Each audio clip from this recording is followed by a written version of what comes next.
Bom, vamos começar o estudo do direito ambiental, dar continuidade ao estudo do direito ambiental.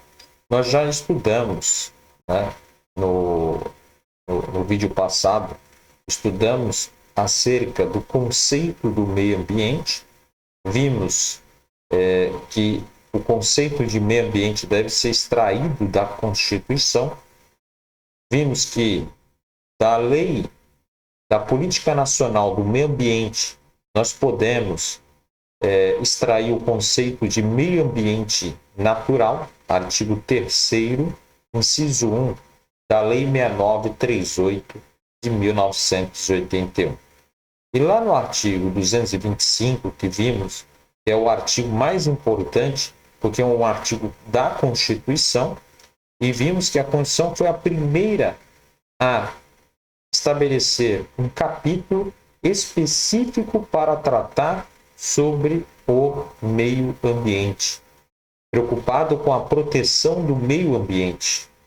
As constituições anteriores não tratavam, eram omissas quanto à proteção do meio ambiente.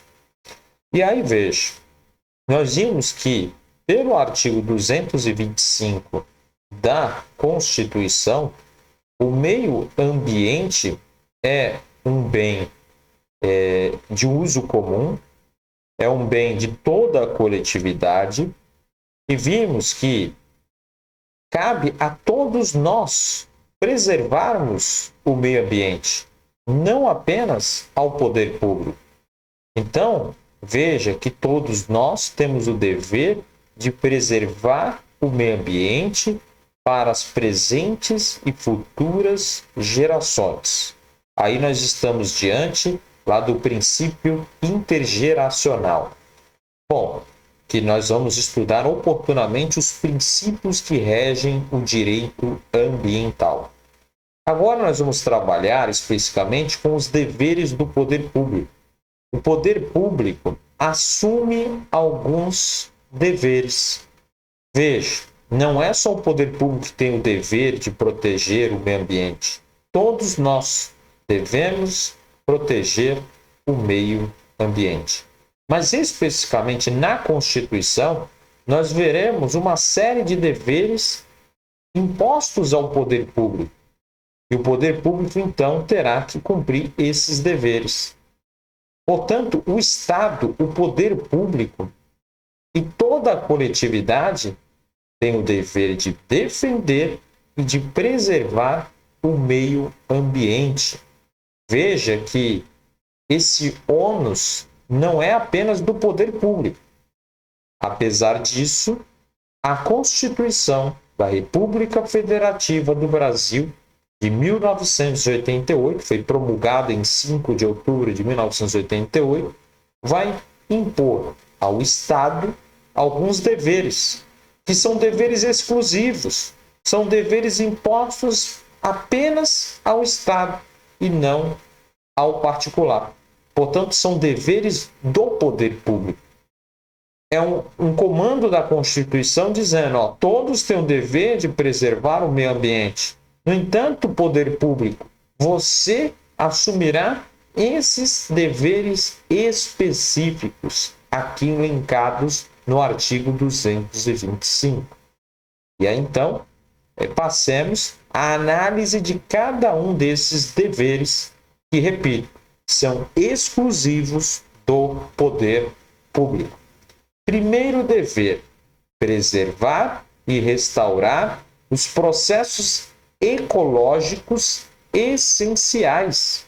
Portanto, é dever do poder público preservar os processos ecológicos essenciais e também restaurar. Então, uma vez degradado, né, o meio ambiente, degradado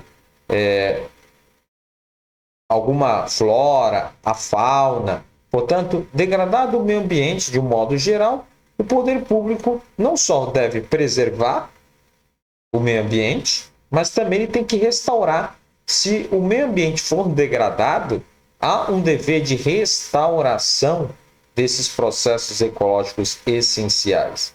Preservar significa manter os processos ecológicos essenciais. E restaurar significa recuperar.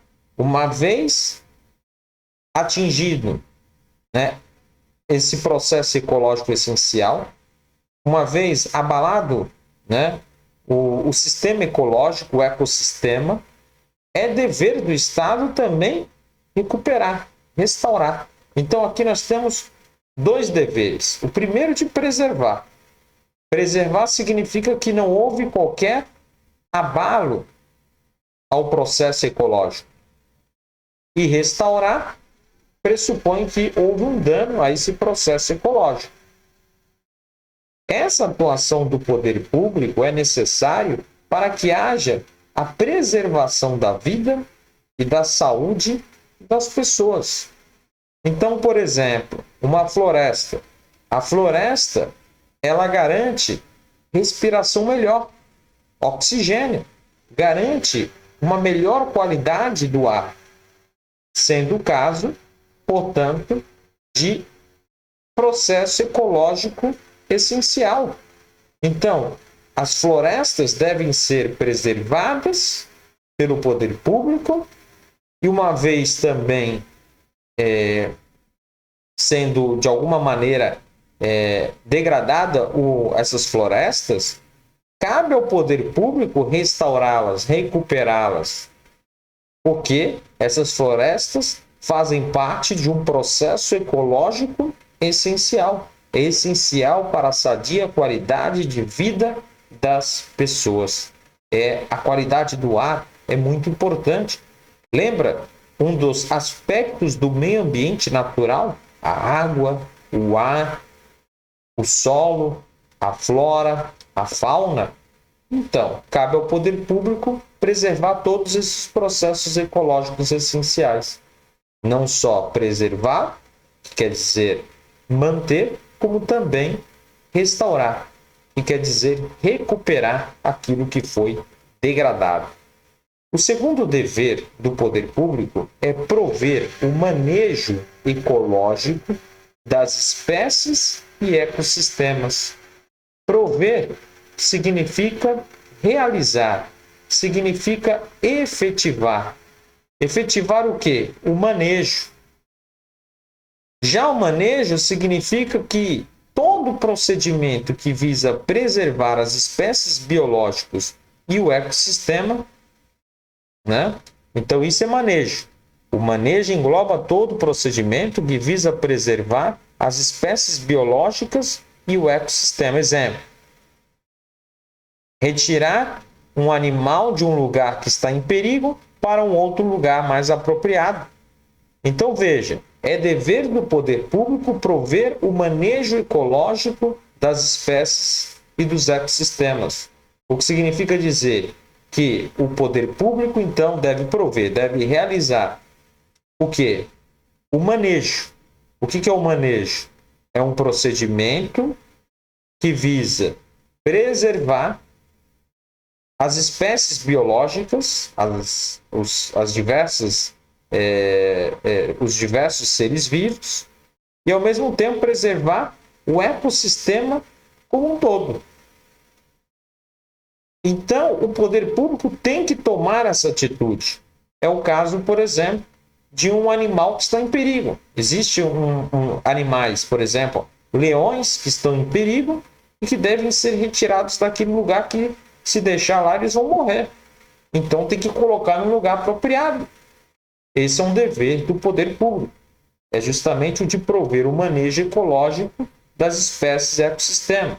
Isto é, em outras palavras, prover significa realizar, efetivar o manejo, ou seja, efetivar um procedimento voltado a preservar essas espécies biológicas, esses seres vivos e o ecossistema como um todo. O que seria o ecossistema? Ecossistema significa uma interação, né? Um complexo dinâmico entre seres bióticos e abióticos. O ecossistema é justamente a interação que ocorre entre os seres bióticos, que são aqueles que têm vida, que se interagem com os abióticos, que são os que não têm vida, como a água, o ar, o solo. Esse conjunto, este complexo dinâmico, porque não é algo parado, que se relaciona entre os seres vivos e os não vivos, é o que forma o ecossistema, incluindo aqui os seres humanos. Então, dentro do ecossistema, nós temos os animais, e aqui nós temos os seres humanos, temos também, que são seres bióticos, e temos também os seres, né? Além dos seres bióticos animais, temos as plantas, os micro-organismos que também têm vida. E além disso, nós temos aqui os abióticos, que são aqueles que não têm vida, como a água, o ar, o solo. E tudo isso, esse conjunto todo, forma o ecossistema. Então veja que quando se fala que é dever do poder público prover o manejo ecológico das espécies e ecossistemas, significa, poder público, você deve realizar um procedimento que vise preservar as espécies biológicas, os seres vivos, e também o ecossistema, preservar este conjunto complexo e dinâmico que envolve os seres bióticos com vidas e abióticos sem vidas que vão interagir, toda essa interação. Essa proteção deve ser realizada, efetivada pelo poder público. Deve ser realizada pelo poder público.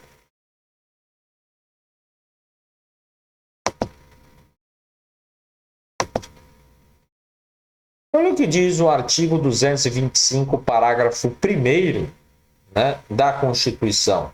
Para assegurar a efetividade desse direito, incumbe ao poder público preservar e restaurar os processos ecológicos essenciais e prover o manejo ecológico das espécies e ecossistema. Então, tratamos aqui do primeiro dever do poder público: preservar, manter. 2. Restaurar, restabelecer os processos ecológicos essenciais. E não só os processos ecológicos essenciais, como também prover o manejo, ou seja, esse procedimento, né, ecológico das espécies e do ecossistema. Então, veja, é dever do poder público tanto preservar e restaurar os processos ecológicos essenciais, que vimos no item número 1, e no item número 2, prover o manejo ecológico das espécies e ecossistemas, ou seja, realizar o manejo, ou seja, o procedimento para a preservação das espécies, né, envolvendo aí seres bióticos e abióticos, né, que vão formar o ecossistema, Então, essa é a proteção que o poder público deve fazer. Então, no artigo 225, parágrafo 1º, inciso 1, nós tratamos aí em 2 pontos, né? No único inciso, tratamos de 2 deveres. A primeira parte, preservar e restaurar os processos ecológicos essenciais, que foi tratado no item 1, que é esse item 1 aqui. Olha lá, preservar e restaurar os processos ecológicos essenciais. E aí depois, o item 2 trata da segunda parte do artigo 225, parágrafo 1º, inciso 1, prover o manejo ecológico das espécies e ecossistema. Vimos que manejo significa o quê? Aquele procedimento que visa preservar as espécies biológicas e os ecossistemas, né? Por exemplo, nós citamos aqui o exemplo de um animal que está em um lugar correndo perigo de morte, e aí retira-se o poder público, retira aquele animal para um lugar apropriado.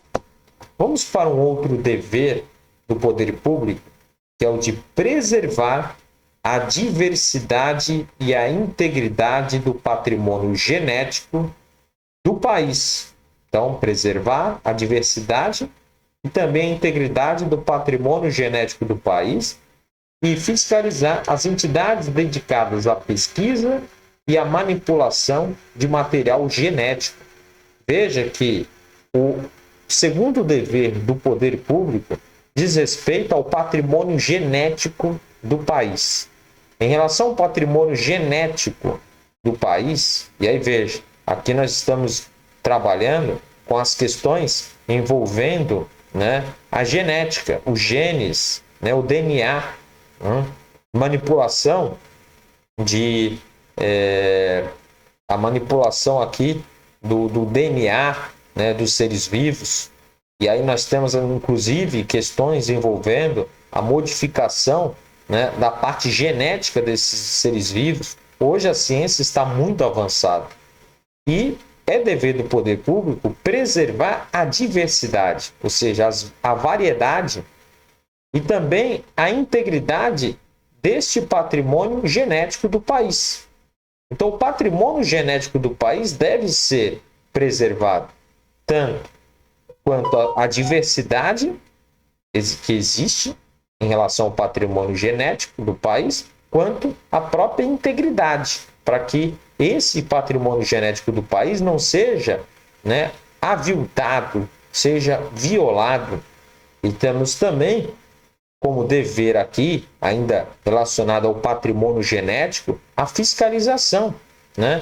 O poder público deve fiscalizar as entidades que se dedicam à pesquisa e à manipulação do material genético. O patrimônio genético seria o quê? O conjunto de informações genéticas. Engloba o DNA e o RNA. Essas informações genéticas, que é o DNA e RNA, estão presentes nas plantas, nos animais, nos micro-organismos, vivos ou mortos. O patrimônio genético é aquilo que nos forma, é o nosso DNA, é o nosso RNA. A ciência atualmente consegue, inclusive, manipular o material genético, podendo, inclusive, por meio da manipulação dos materiais genéticos, criar outros seres vivos. Existe hoje a questão envolvendo clonagem de seres. Há também a existência de alimentos transgênicos, né? Porque são alimentos geneticamente modificados. Por exemplo, a soja é modificada geneticamente para aumentar a sua produção. Tudo isso envolve uma engenharia genética que vai manipular os genes, o DNA, o RNA, todo o material genético desses seres vivos ou desses alimentos. Então veja que o poder público deve preservar tanto a diversidade do patrimônio genético quanto a sua integridade.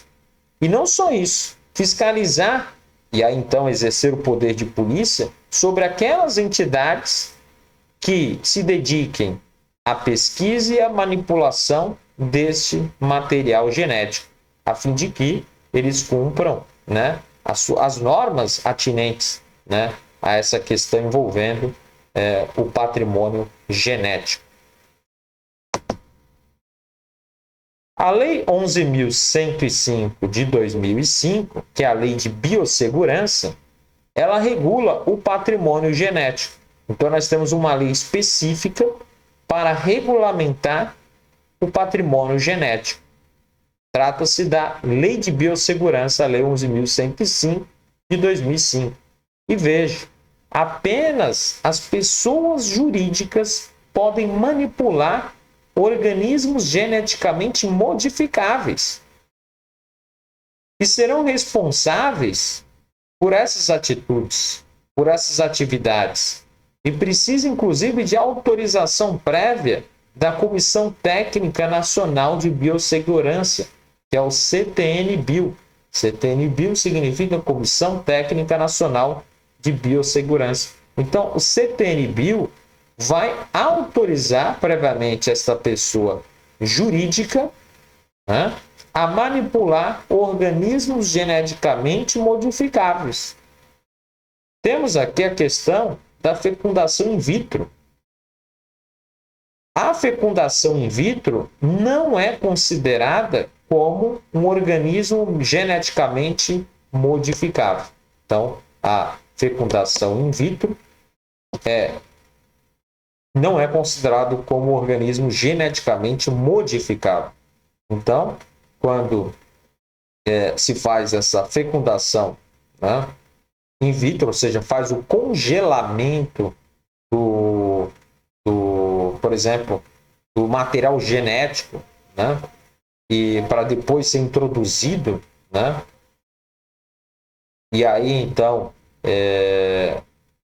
a partir da introdução aí, por exemplo, se for no caso de seres vivos, né, ou por exemplo de ser humano, né, a fecundação aí desse material, né, será feito aí, então no útero, por exemplo, da mulher, né, e isso não pode ser considerado como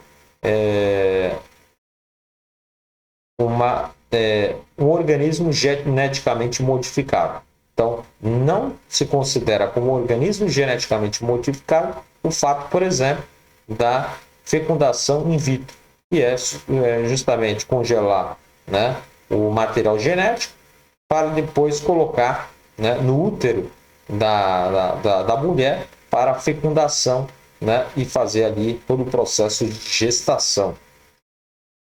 Aqui cabe fazer uma outra observação que diz respeito a esse órgão aí, o CTN-Bio, que é a Comissão Técnica Nacional de Biossegurança, que vai fazer então a fiscalização dessas atividades, né, realizadas pelas pessoas jurídicas encarregadas de manipular organismos geneticamente modificados. O que seria o CTN-Bio? O CTN-Bio integra o Ministério da Ciência, Tecnologia, Inovações e Comunicações. CTN-Bio é uma instância colegiada, multidisciplinar, que envolve várias questões, várias matérias, criada por meio da Lei 11.105 de 2005, né? Então, quem criou o CTN-Bio foi a Lei de Biossegurança, cuja finalidade é prestar apoio técnico consultivo, então um órgão consultivo de apoio e também assessoramento ao governo federal na formulação, atualização e na implementação da Política Nacional de Biossegurança relativa à OGM, bem como no estabelecimento de normas técnicas de segurança e pareceres técnicos referentes à proteção da saúde humana, dos organismos vivos e do meio ambiente, para atividades que envolvam a construção, experimentação, cultivo, manipulação, transporte, comercialização, consumo, armazenamento, liberação e o descarte de OGM e derivados. OGM são organismos geneticamente modificáveis. Então, basicamente, o CTN-Bio é um órgão que faz parte do Ministério da Ciência, Tecnologia, Inovação e Comunicação. O CTN-Bio, ele é um órgão colegiado, multidisciplinar, porque envolve várias questões aqui, né?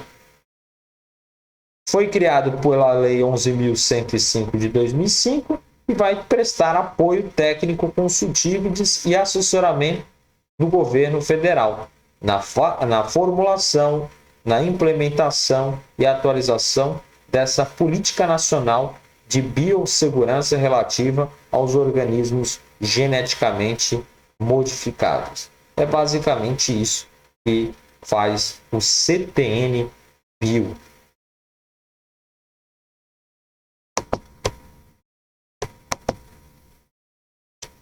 Olha o que diz o artigo 225, parágrafo 1º, né, o inciso 2.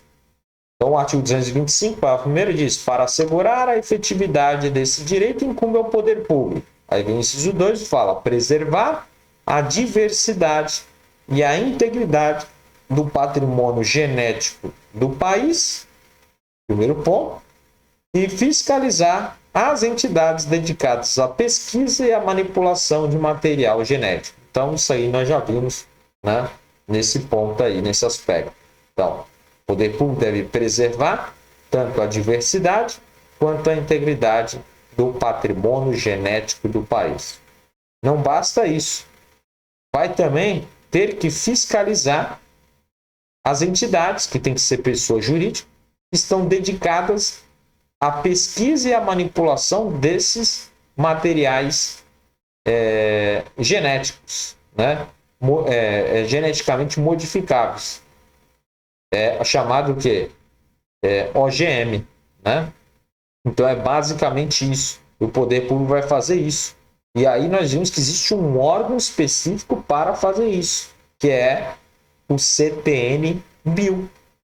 Um outro dever do poder público é definir em todas as unidades da federação espaços territoriais protegidos. Então o poder público tem esse dever de, nas unidades da federação, isto é, União, Estados-membros, Distrito Federal, município, em todas as unidades da federação, o poder público deve criar os chamados espaços territoriais protegidos. Então, há determinados espaços que devem ganhar uma certa proteção. Tem que ter uma proteção, evitando-se a degradação do meio ambiente. Então, por exemplo, o proprietário de terras onde existem áreas de preservação ambiental, ele não vai poder mexer naquelas áreas ali. Então, haverá uma restrição à propriedade deste particular. Essa é a ideia. E aí, então, incumbe ao poder público definir, estabelecer, né, quais são essas unidades da federação. E os espaços, né, não, quais são incumbe ao poder público estabelecer quais são esses espaços territoriais protegidos. E isso deve acontecer em todos os níveis da federação. Nível federal, estadual, municipal, distrital. Um outro dever do poder público é exigir um estudo prévio de impacto ambiental.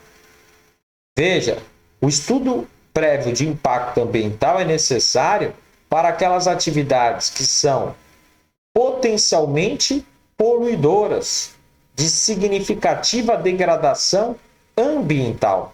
Então, aquelas atividades, né, que são realizadas pelas empresas que gerem um grande impacto ao meio ambiente ou tem potencial geração de impacto ao meio ambiente, né, são potencialmente poluidores, né, nesse caso, será necessário que antes se faça um estudo prévio do impacto ambiental. E veja, essa questão envolvendo o estudo prévio de impacto ambiental, e aí nós temos o EIA-RIMA, né, o estudo de impacto ambiental, o relatório de impacto ambiental, geralmente vem acompanhado do licenciamento ambiental. E aí nós vamos, no momento oportuno, verificar o licenciamento ambiental. E também diz respeito a essas atividades, né, que são efetivo, potencialmente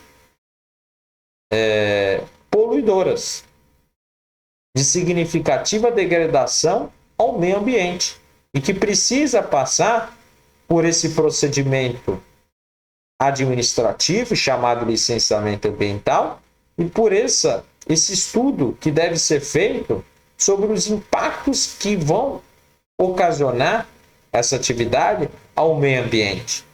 Aí nós estamos no famoso EIA-RIMA. EIA, Estudo de Impacto Ambiental, RIMA, relatório de impacto do meio ambiente. Então aí nós temos outro dever do poder público. Além disso, um outro dever do poder público é o de controlar a produção, a comercialização e o emprego de técnicas e métodos e substâncias que comportam risco para a vida, a qualidade de vida e o meio ambiente. Então, trata-se de mais um dever do poder público. Controle de produção, comercialização e de emprego de técnicas e métodos e substâncias que possam causar risco para a vida, para a qualidade de vida e para o meio ambiente. Veja, os produtos e serviços que tenham potencialidade para causar risco à vida, à saúde e ao meio ambiente devem ser controlados, fiscalizados pelo poder público, devendo-se aqui cumprir normas fixadas pela ABNT, que é a Associação Brasileira de Normas Técnicas, e também por outras entidades credenciadas pelo Conselho Nacional de Metrologia, que é o CONMETRO. Então veja que aí tem também a atuação do poder público, que é um dever do poder público, tudo isso atinente à proteção do meio ambiente. Então, controle de produção, de comercialização e do emprego de técnicas e métodos, bem como de substâncias que possam causar risco à vida, qualidade de vida e meio ambiente. Envolve aqui os produtos e os serviços que possam causar um dano, né, à vida, à saúde e ao meio ambiente em geral. Eles devem ser fiscalizados, né, devendo cumprir normas fixadas por certos órgãos, como a ABNT ou outras entidades credenciadas pelo Conselho Nacional de Metrologia, que é o CONMETRO. Para produtos, tecnologias, métodos, substâncias que têm potencialidade para causar dano ao meio ambiente, existem resoluções do CONAMA, que é o Conselho Nacional do Meio Ambiente. Essas resoluções irão impor limites. Por exemplo, estabelecer limite quanto à emissão de gás carbônico que é emitido dos veículos, né, o escapamento do veículo, limite quanto à quantidade de produtos químicos que poderão conter na água destinada para beber, usada para beber, podendo prever ainda padrões que sejam, né, compatíveis com o meio ambiente saudável. Então vejam que tudo isso está relacionado a este dever do poder público, né? E aí nós vamos ainda para um outro dever do poder público, que é o do parágrafo 1º, né, inciso 5. O parágrafo 1º do artigo 225 diz que para assegurar a efetividade desse direito, incumbe ao poder público. Então, trata-se de mais um dever do poder público: controlar a produção, a comercialização e o emprego de técnicas, métodos e substâncias que comportem risco para a vida, qualidade de vida e para o meio ambiente. Então, repito, é dever do poder público controlar a produção, comercialização e emprego do quê? De técnicas, de métodos e de substâncias que comportem, que causem risco à vida, à qualidade de vida e ao meio ambiente. Então, isso aqui não precisa de muita explicação, né? Veja que o poder público, então, tem que exercer o controle sobre produtos, sobre a comercialização desses produtos e sobre o emprego de técnicas, de métodos e de substâncias que possam causar risco à vida, à qualidade de vida, né, e ao meio ambiente. Um outro dever do poder público é o de promover a educação ambiental em todos os níveis de ensino. Então veja, todos os níveis de ensino. Não há qualquer restrição aqui, inclusive ensino superior. inclusive faculdade. E a conscientização pública para a preservação do meio ambiente. Então, trata-se de um dever público, é educação ambiental. Isso aqui é mais um dos princípios que nós veremos, que trata do direito ambiental, que rege o direito ambiental. Então, é dever do Estado promover a educação ambiental em todos os níveis de ensino e promover uma conscientização pública para a preservação do meio ambiente. A ideia é conscientizar todos de que nós devemos preservar o meio ambiente. E, para tanto, para que este mistério seja alcançado, né, para que esse objetivo seja alcançado, é importante que nas escolas, desde dos níveis mais básicos de ensino, né, desde o maternal até mesmo o ensino superior, é necessário que se promova essa educação ambiental. Então veja que é dever do Estado promover, portanto, a conscientização de todos sobre a proteção do meio ambiente. A educação ambiental deve existir em todos os níveis de ensino, desde o maternal até o ensino superior. E veja, trata-se de uma matéria interdisciplinar. Significa dizer que não precisa de criar na grade curricular da escola uma matéria específica para tratar de educação ambiental. Ela pode ser inserida nas diversas matérias. Então, na escola, nas grades curriculares, deve-se inserir nas matérias já a questão envolvendo a educação ambiental, justamente por se tratar de matéria multidisciplinar, matéria que é correlata e tem a ver com as mais diversas matérias. Na grade curricular temos a matéria de biologia. Insere na biologia a necessidade de preservação do meio ambiente, a conscientização, né, voltada para a conscientização desses alunos de que é necessário preservar o meio ambiente. Então, não é necessário uma matéria específica para tratar só de educação ambiental, nada disso. Ela pode ser abordada nas diversas disciplinas inseridas na grade escolar. E aí veja, o artigo 225, parágrafo 1º, diz que é um outro dever. Para assegurar a efetividade desse direito, incumbe ao poder público. Inciso 6. Promover a educação ambiental em todos os níveis de ensino e a conscientização pública para a preservação do meio ambiente.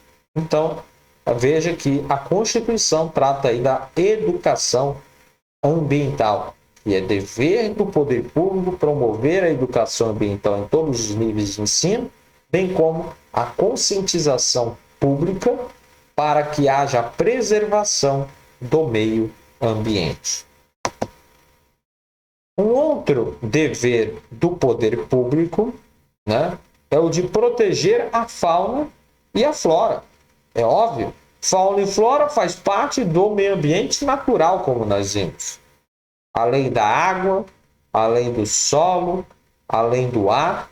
Então, deve-se proteger a fauna. O que é a fauna? O conjunto de animais. E a flora, conjunto de vegetações. E aí o poder público tem que proteger a fauna, tem que proteger a flora. E aí, veja, é importante, né, ressaltar que não existe proibição de caça de animais e pesquisas de plantas, desde que essas atividades observem requisitos legais. Então, uma vez observados os requisitos legais, não há nenhum obstáculo para que se realize pesquisas em plantas, né, e se realize a caça de animais. Mas tudo isso tem que ser feito de maneira regulamentada. Agora veja, são vedados na forma da lei quaisquer atos que provoquem extinção das espécies ou submetam animais à crueldade, aí não pode. Ou ainda, que coloquem em risco, né, a fauna e a flora. Então, a Constituição não está proibindo caça de animais e não está proibindo que se faça pesquisa em plantas. O que se deve observar são as normas regulamentares relativas a isso. E outra, pressuposto básico, não pode a caça levar à extinção dos animais. Então, aquelas espécies que são consideradas, elencadas como espécies, por exemplo, que estão ameaçadas de extinção, essas não podem ter caça. Essas não podem haver a prática de caças desses animais, né? E, além disso, não pode submeter os animais à crueldade ou também atividades que possam colocar em risco a fauna e a flora. Ou seja, a fauna, os animais como um todo, e a flora, a vegetação como um todo. E tudo isso tem a ver com a vida das pessoas. Nós devemos proteger, né, o meio ambiente nas suas mais variadas espécies, né, justamente para assegurar uma sadia qualidade de vida das pessoas, não só para as presentes, mas também para as futuras gerações. E aí veja, a Constituição de 88 proíbe caça de animais em extinção. Então, se o animal está em extinção, não poderá haver caça. Além disso, a lei não pode autorizar esse tipo de prática. A caça e a pesquisa que coloquem em risco a função ecológica dos animais e da flora também é proibido. Então, qualquer tipo de caça ou de pesquisas em vegetações que possam colocar em risco essa função ecológica, tanto dos animais quanto da flora, também não pode ser realizado. E também crueldade contra animais. Inclusive, a crueldade contra animais é considerado como crime. Está tipificado na Lei dos Crimes Ambientais, a Lei 9.605 de 98, o artigo 32. Então, veja que qualquer prática que leve à possibilidade de extinguir animais por meio de caça, que coloque em risco toda a função, né, do ecossistema, a função ecológica, né, seja de animais, seja de flora, né, ou que coloque animais em situações de crueldade, isso aí deve ser rejeitado, deve ser vedado, proibido pelo Estado, pelo poder público.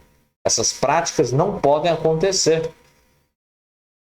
O artigo 225, parágrafo 1º, então, em relação a isso, diz o seguinte: para assegurar a efetividade desse direito, incumbe ao poder público, inciso 7, proteger a fauna e a flora, vedadas na forma da lei as práticas que coloquem em risco sua função ecológica, provoquem a extinção de espécies ou submetam os animais à crueldade.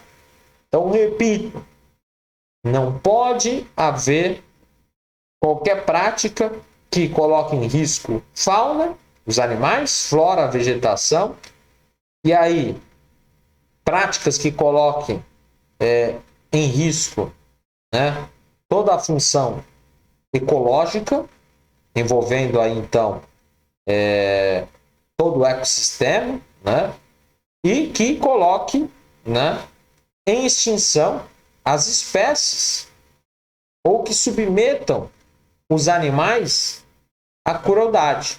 Inclusive, como já dito, a crueldade de animais é tipificado pela Lei 9.605 de 98 como crime.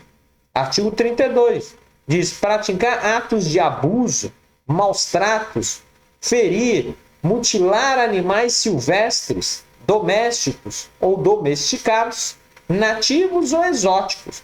Pena, detenção, 3 meses a 1 ano e multa.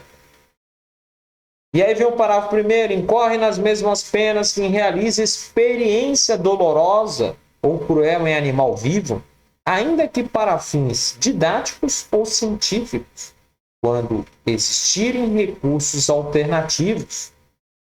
E o parágrafo 1º-A, que foi introduzido aí por uma lei de 2020, Lei 14.064 de 2020, né, que diz o seguinte: quando se tratar de cão ou gato, a pena para as condutas descritas no caput, né, será de reclusão de 2 a 5 anos, mais multa e proibição da guarda.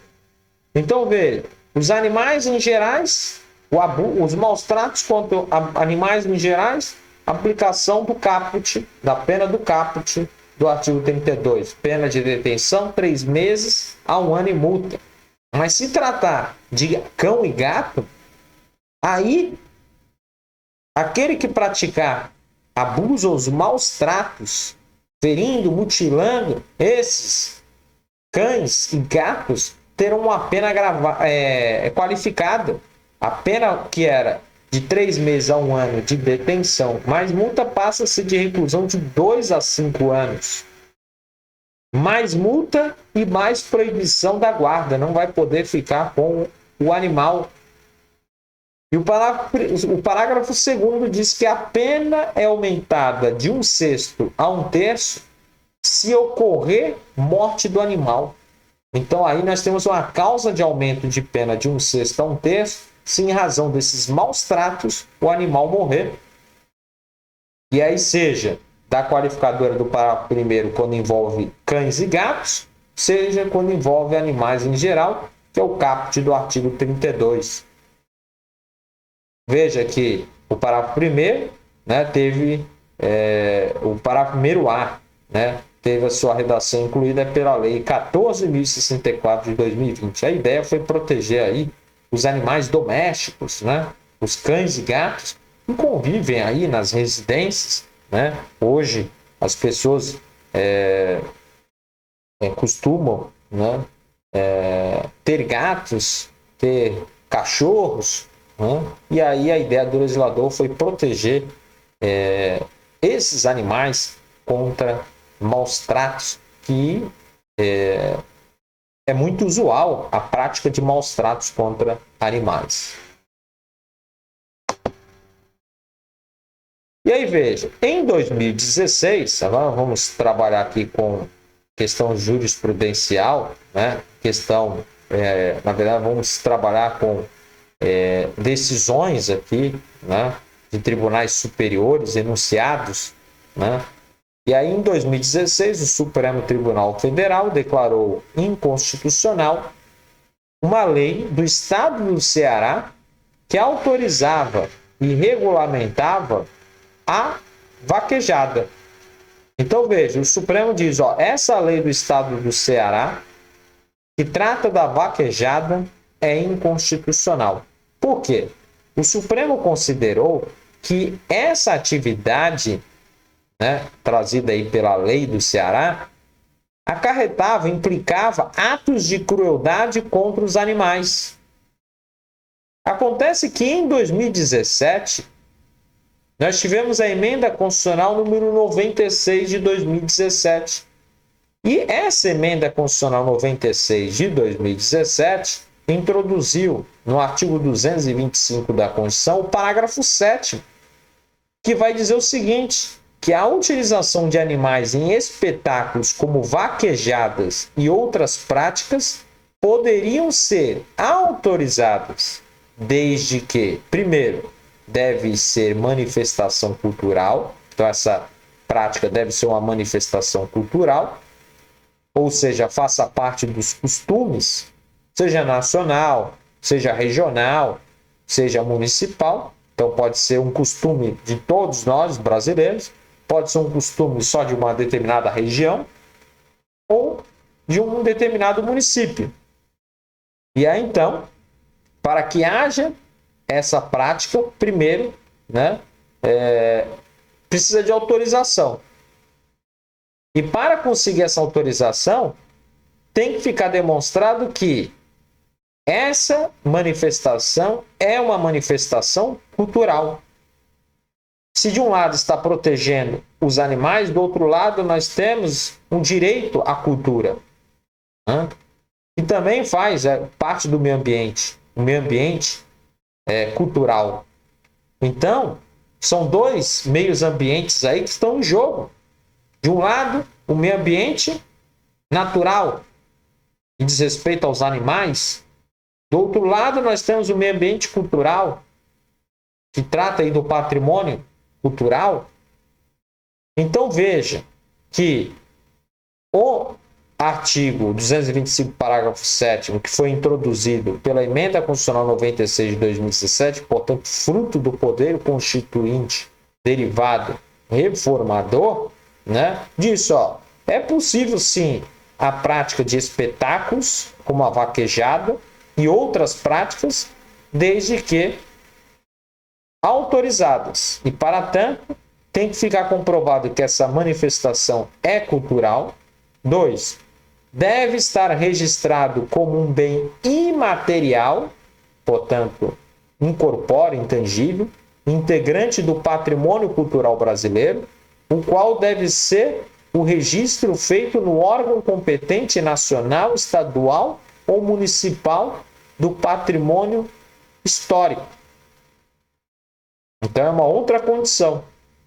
E aqui cabe fazer uma observação. A vaquejada e o rodeio não precisam desse registro, porque já estão previstos na Lei 13.664 de 2016. A própria lei já dispensa o registro, né, dessas práticas quando envolver rodeio e vaquejada, porque já está disciplinado na lei. As demais práticas, né, de manifestação cultural vai precisar de autorização do poder público e deve ser demonstrado que se trata de uma manifestação cultural e que precisa estar registrado, ser registrado como um bem imaterial que integra o patrimônio cultural brasileiro. Além disso, uma outra condição para obter a autorização dessas práticas, né, é assegurar o bem-estar dos animais envolvidos. Então, esses animais não podem ser submetidos à crueldade, né? É assegurar o bem-estar deles, né? Não pode maltratá-los. E deve haver regulamentação por lei específica. Então, precisa de uma lei específica regulamentando essas práticas, né, que são, em determinadas regiões, muito comum, né? Vaquejada, né, por exemplo, é uma prática comum. O rodeio também é uma prática muito comum. E essas aí, veja que rodeio e vaquejada está regulado na Lei 13.664 de 2016, que dispensa esse registro aí no órgão competente. Então, o registro não vai precisar de ser feito em relação... Agora, e as demais condições? Que é assegurar o bem-estar do animal envolvido. Esse daqui, obviamente, que será necessário, né? Será necessário observar essa condição para que, então, essa prática cultural, né, que faz parte da cultura do povo brasileiro, seja do povo brasileiro como um todo ou de uma parcela do povo brasileiro, né, possa ser, então, realizado. Na verdade, aqui está em jogo direitos, né, fundamentais, né, estão aqui em embate. De um lado, temos a proteção do animal, do outro lado, nós temos que integra o meio ambiente natural, que é a fauna. Do outro lado, nós temos o meio ambiente cultural, que trata do patrimônio histórico-cultural brasileiro. Então, são questões que devem ser sopesadas né, irresolvidos.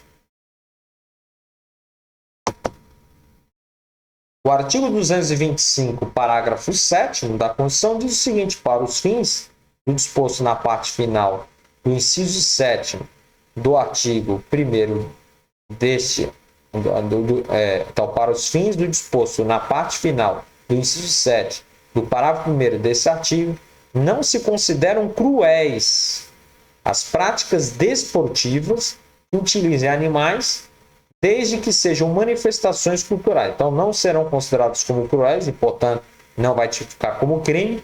Práticas desportivas, ou seja, práticas utilizadas para esporte, que acabam utilizando animais e que são verdadeiras manifestações culturais.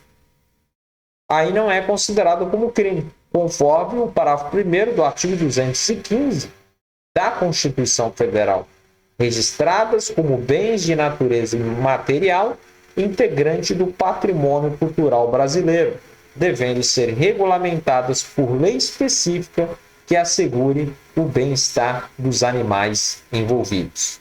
Então, pelo parágrafo 7º do artigo 225, percebe-se que o direito ambiental adotou a visão antropocêntrica, ou seja, a preocupação do meio ambiente, né? Ou seja, o meio ambiente existe, toda essa proteção existe para, né, garantir a sadia qualidade de vida dos seres humanos. Por isso que é antropocêntrico.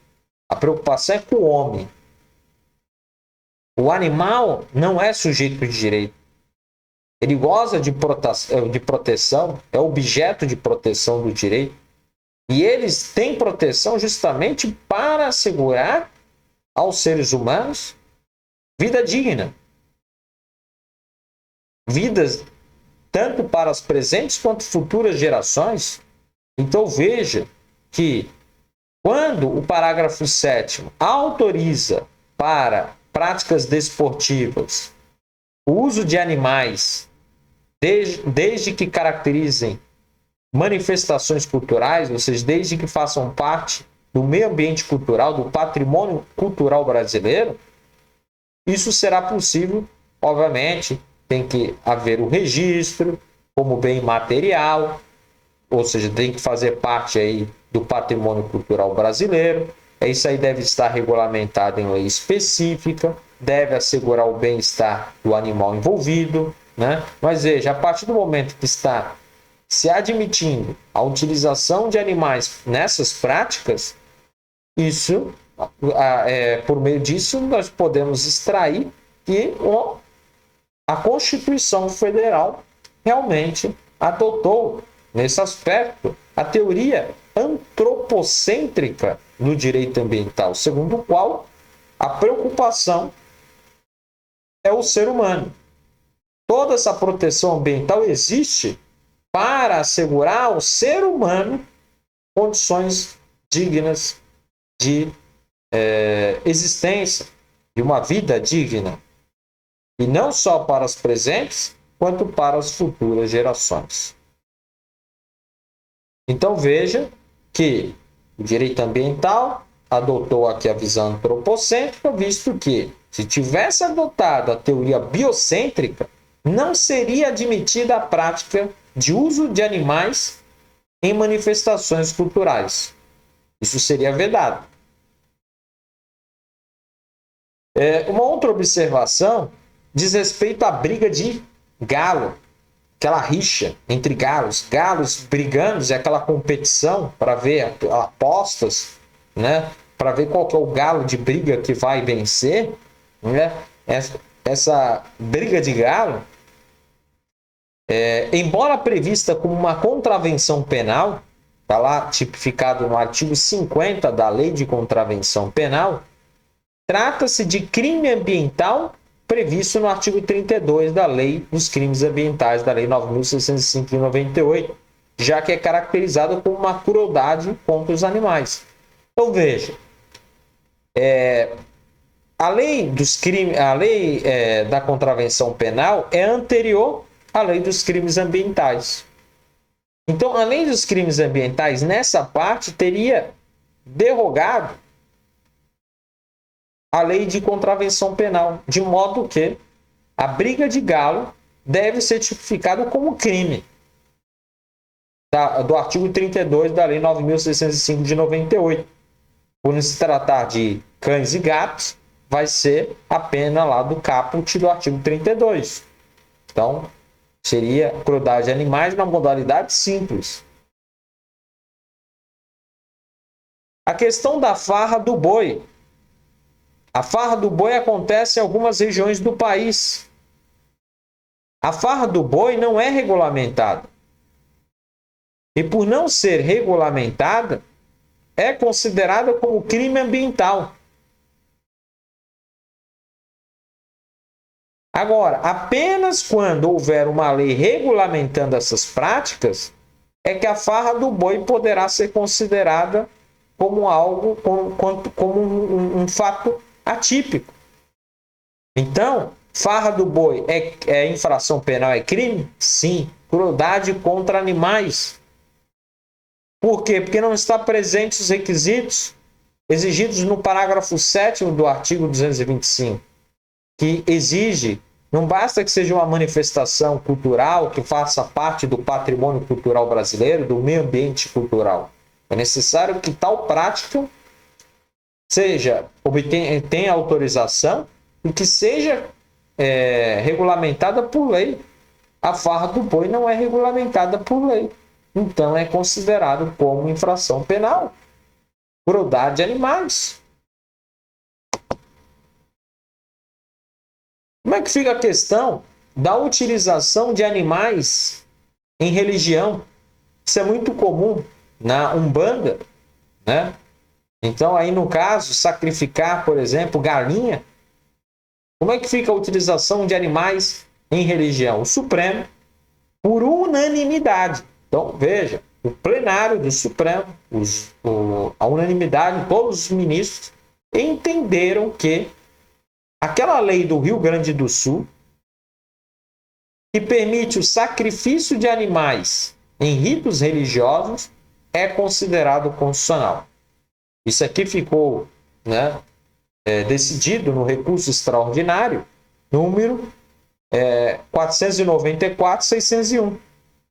Ressaltou, entretanto, o Supremo, que o sacrifício deverá ser feito sem crueldade, de forma indolor. A ideia é, se tiver que sacrificar o animal, que sacrifique de uma maneira que não haja um sofrimento a esse animal. Por quê? Porque aqui também, mais uma vez, nós temos direitos fundamentais em jogo. De um lado, a questão religiosa, crença, né? A liberdade de crença, de credo, né? Dos cultos religiosos, das liturgias. E de outro lado, nós temos a questão envolvendo a proteção, né, ambiental. E aí, nesse embate de direitos fundamentais, o Supremo disse, é possível, essa lei do Rio Grande do Sul que permite sacrifício de animais em ritos religiosos é constitucional. Mas, para tanto, não pode sacrificar esse animal de modo que ele sofra dor, porque isso seria uma prática cruel. Isso seria uma crueldade contra os animais. Então, o que o Supremo quis fazer foi o quê? Permitir tal prática, mas fazendo aí colocando na balança, fazendo um equilíbrio desses dois direitos que estão em jogo. Vai poder fazer essa prática? Sim, em homenagem ao direito fundamental que a pessoa tem ao quê? A crença e as liturgias.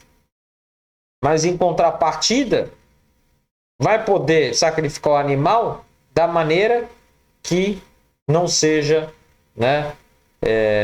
que seja indolor, da maneira que seja indolor, que não cause dor, que isso seria uma prática cruel contra esse animal. Além disso, a Constituição trata da exploração mineral, ou seja, os minérios. O artigo 225, parágrafo 2º da Constituição prevê que aquele que explora recursos minerais Então imagina aquele que explora minério de ferro, tem o dever de recuperar o meio ambiente que foi degradado. Trata-se do princípio do poluidor-pagador.